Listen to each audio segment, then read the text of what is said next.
I've seen a lot of people hoping for change rather than actually getting involved and acting themselves on the ground to create that change. And while people are sitting there hoping that something is going to happen, the wheels of the control system steadily roll forward. Which reminds me of another quote by Brent Weeks, who said that hope is the piper who leads us sleepy to our slaughter. And admittedly, the QAnon phenomenon is reaching a lot of people. A lot of people are becoming aware of the fact that there is a deep state and the fact that there is this rampant ring of pedophiles that's running the world. And a lot of stuff has been brought to mainstream ears and brought to the ears of people who wouldn't normally look into conspiracy stuff. But the way it's been presented, it's just this thing that's imminent, that's about to happen. And it's always the same. It's always something that's about to happen. And then people sit back and they wait and they hope for change. But hope just never cuts it, folks. You can sit there and hope for your bed to be made all you want, and it's not going to make itself. You can sit there and hope for that garden to be planted and hope for that food to grow, and it's not going to improve the situation.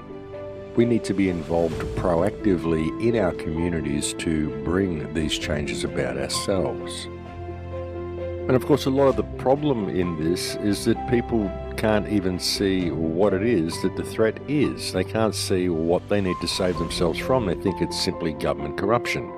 That's what all this theatre's about, all this 4D chess that Trump is apparently playing, all the sealed indictments and all of this rubbish. They think it will actually make a difference when the problem is the smart grid. The problem is 5G. The problem is all of these microwave towers that are being put up in every single country on Earth, irrespective of whether they are taking on the role as the good guy or the bad guy. It doesn't matter, because it's all theatre for the masses anyway, because it is the smart grid, the Internet of Things, the IoT, the cashless control grid, and the social crediting system that is happening underneath everything else that people simply aren't noticing. And that's why all this theatre is being ramped up so much. That's why we're seeing such a circus and sideshow with the Trump presidency. And it is. It's like watching an episode of The Simpsons live in the White House. And all this stuff and all this posturing and all of this pacing around and theatrics and media propaganda. And folks, what's happening on the ground? What has changed in your community since Trump took office? Nothing. Nothing's changed.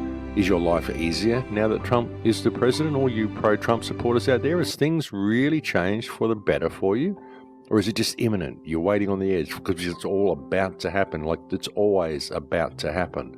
The way it was about to happen with George W. Bush, the way it was about to happen with Obama. Remember, that was change that we all needed? It's always the same story, folks. It's the new face on the same coin, and the agenda goes steadily forward, marching towards the same direction that it's always been marching, and nothing ever changes. And it's the same with the Trump presidency. It's the same with the political theatre in all of our countries. Look what Justin Trudeau is doing to Canada. The whole system's corrupt, folks. And look in Russia and Iran and China, and what do you see? You see 5G and the smart grid and the Internet of Things, and the same thing rolling out in all these countries. It's the same thing, folks. The whole thing is theatre. And the people keep sitting on the sidelines hoping for change and not looking at the bigger picture of what the New World Order really is and what the real threat that they're facing is. And so therefore they find it very difficult to know what to do to combat this threat, because they're simply not seeing it. They don't see the conveniences they hold in their hand as being any significant problem in their lives, but they are. And not only in our lives, folks, but in the lives of our children as well. I mean, the damage that these iPads and cell phones and all of these high-tech devices are doing to children is phenomenal. It's really messing up children's intellectual capability, really messing up their cognitive function. People are using smartphones and iPads as pacifiers now for children. And this is not the way to bring up a child. Not only is it just being neglectful as a parent and not dealing with the root core of the problem and finding the easy way out, but it's locking your child into this tech world and giving your child a dopamine addiction at a very, very early age, and it is doing damage, a massive amount of damage to the psyche of young kids that are growing up into this high-tech system. And you'll find that you've got kids' play sets now, like plastic play sets you can get for 2-year-olds that have got a recess in there where you can put an iPad for the child to play with. This is bad stuff, folks. This should not be a device that is given to a 2-year-old child. I mean, not just alone for dopamine addiction and all the things that go with it, but the amount of radiation that comes out of these things is just not good for a child. It's not good for a child to have that sort of a thing so close to its face at such a young age. People just have to start getting involved in their children's lives again, getting involved in the upbringing of their children, behaving like proper parents, even though they don't have a reference point because most of them weren't raised by people who had any parenting skills to begin with. I think a lot of people are seeing it, and if they apply themselves to the situation, they'll soon see what proper parenting is. Now, really, it's just loving your child and being there for your child, not replacing your child's parents with technology, which is what many people have done. Of course, many people are forced to do this because they are so busy running on the treadmill just to get the bread and butter they need to put a roof over their child's head. So it's a vicious circle, but we really do need people to start getting involved in their children again and paying attention to the education system. People have to start participating in what schools are teaching their children and questioning what schools are teaching their children. And schools also have to start doing this. I mean, teachers have to start getting involved, questioning the principal. And if the principal's going to say, well, we're getting our orders from on high and you're going to be sacked if you don't do what you're told, well, that principal needs to be reported. People need to then start paying attention to what the government is doing to their children's education system.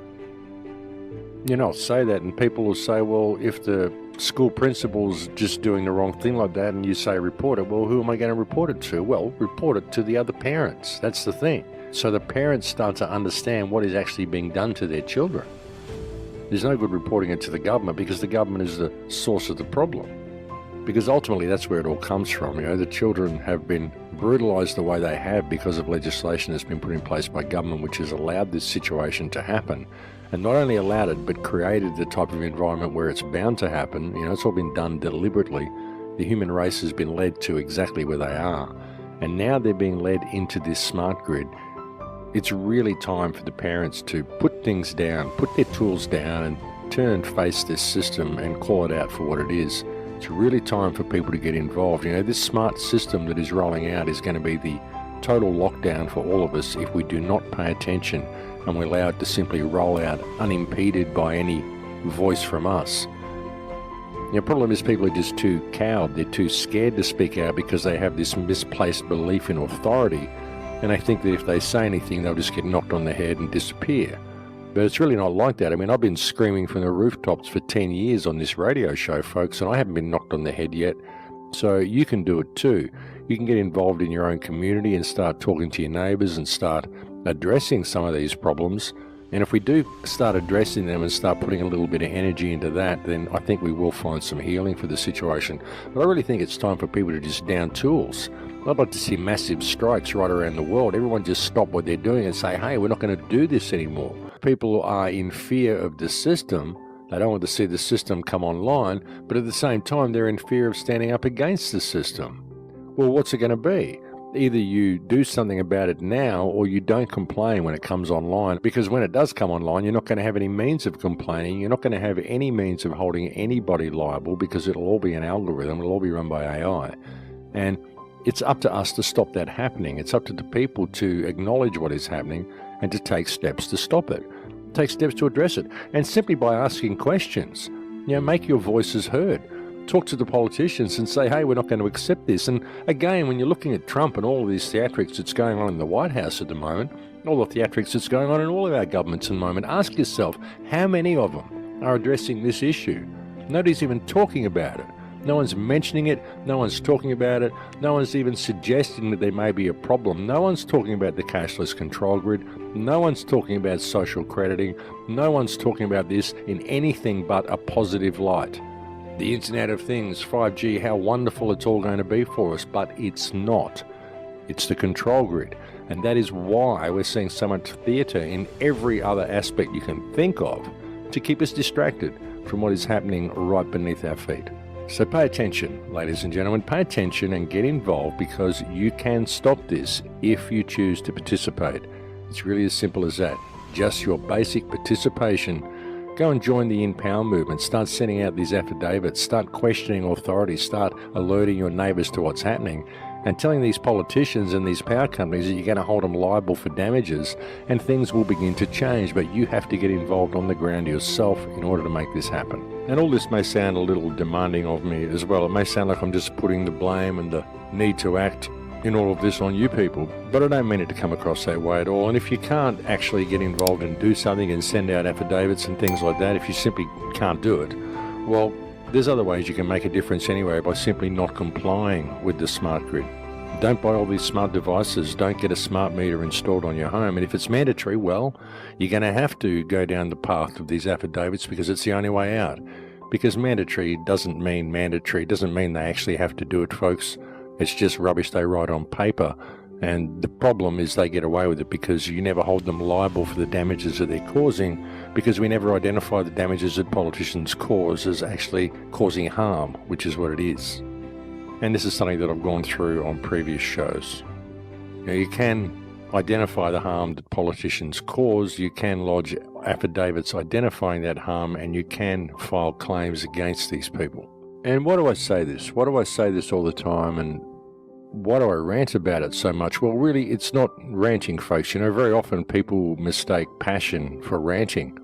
I just feel very passionate about what I say, and sometimes I express that passion, and it may come across as a rant, but it really isn't. It's just wanting to get this message out, and sometimes feeling the frustration that people aren't doing something about it. People just listen to the show, but they don't actually get involved and they don't act in their community, and it does get frustrating for me sometimes to see that.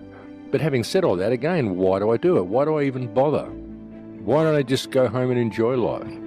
Why do I even bother coming and doing these shows? Well, what else am I going to do, ladies and gentlemen? And a lot of the stuff that I say about filing affidavits and lodging claims and all this sort of stuff, it's because people write to me and they say, well, what's something that I can do? So, okay, here's something you can do. But often I tell people this and then they don't bother doing it anyway. But the thing is, what else am I going to do? If I know this information, I feel I have an obligation to share it. And even doing that makes a difference. If you just have conversations over the kitchen table with your neighbours, it makes a difference. Having conversations in the hotel, it makes a difference. Just talking about this stuff with people makes a difference. Even if they shout you down, there's still other people that will listen. And very often, even if they do shout you down, they'll see something on the television or something in the newspaper later that will cause a little penny to drop, and they'll remember the conversation they had with you, and they'll come back and look you up and say, hey, what you were talking about? I just saw something. So, everything makes a difference, folks. And, and I come on and I do these shows just in an attempt to empower people, an attempt to provide you with conversation points that you can have in the pub. You can go and repeat some of the stuff I say, see what sort of a conversation it stirs up.